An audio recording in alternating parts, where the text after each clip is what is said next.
Welcome to New Strength. I'm Christina Cook-Lee. New Strength is a daily devotional offering hope and encouragement to people who are trying to get and stay free from depression and or dependency. I would encourage you to read along with me. If you're viewing directly on YouTube, check the description area below the screen for instructions on how you can. Thanks for joining me. Our topic is justice. The focus, releasing your right to justice to the righteous judge. The scripture, Psalm chapter 140, verse 12 from the New International Version of the Bible. I know that the Lord secures justice for the poor and upholds the cause of the needy. You don't go through life without having some wrongs done toward you. You might feel like you've had more than your share. God knows.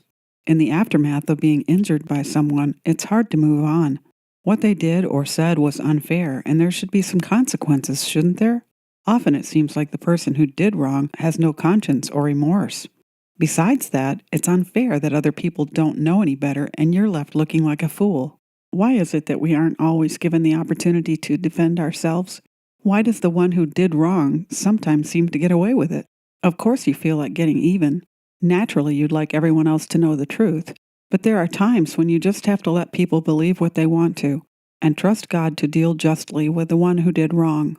If we decide to get justice on our own terms, in our own way, we take away God's right to secure justice for us. It's His position as the righteous judge to be the one to deal with the one who inflicted the pain. It's also His position to uphold our cause. If we go off and take matters into our own hands, we rob God of His glory. By doing that, we are saying in our heart, I don't believe God will deal with this person like they deserve to be dealt with, so I'm just going to handle this one on my own. Being on our own is a very risky place to be when you think about it. When we decide to manage our own affairs, God takes a step back and lets us. He created us with a will of our own. We can choose to get revenge. He allows it. I can imagine Him watching our feeble attempts to go up against the bullies who may be bigger and smarter than we are in the flesh. I can see His winced expression as we decide to duke it out, as He knows we might not be a match for our opposer. He regretfully shakes His head with pity in His eyes, thinking of what He could have done for us if we had given Him permission. Frequently, when we go after justice, we end up in worse condition than we were before.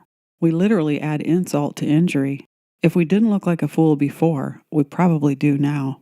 In the heat of the conflict, it's so contrary to our nature to back off. When our character has been assaulted, it's even harder to let the one who did the damage off the hook.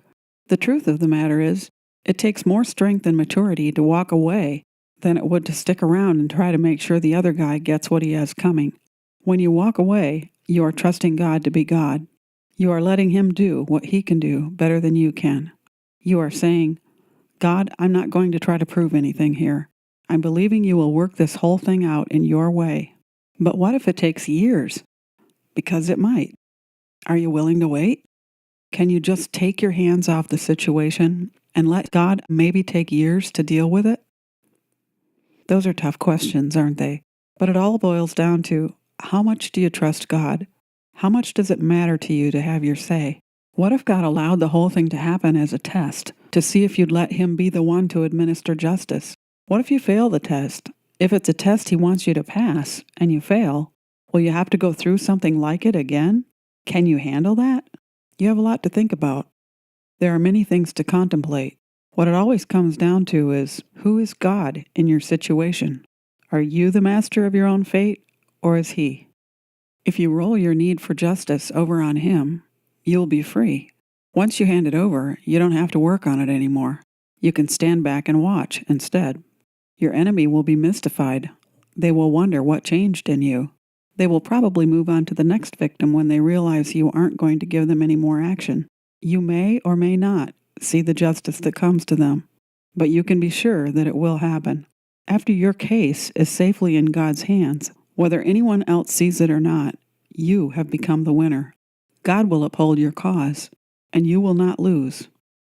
Declaration: I will find new strength by letting God be God. I release my right to justice to the righteous judge. I will trust Him to make everything right. He will settle the questions in my mind and heal my wounded heart. Thanks for taking the time to listen. I would really appreciate it if you would like this segment, and if you wouldn't mind, please share it with someone else who might also benefit from it. And if you haven't already, subscribe to the New Strength Devotional channel on YouTube or on WordPress, and then a link will come to you every day in your email with a segment like this. And if you're already a subscriber, I'll look forward to meeting with you again tomorrow. My prayer is that you will find new strength day by day and endless blessings. I'm Christina Cook Lee.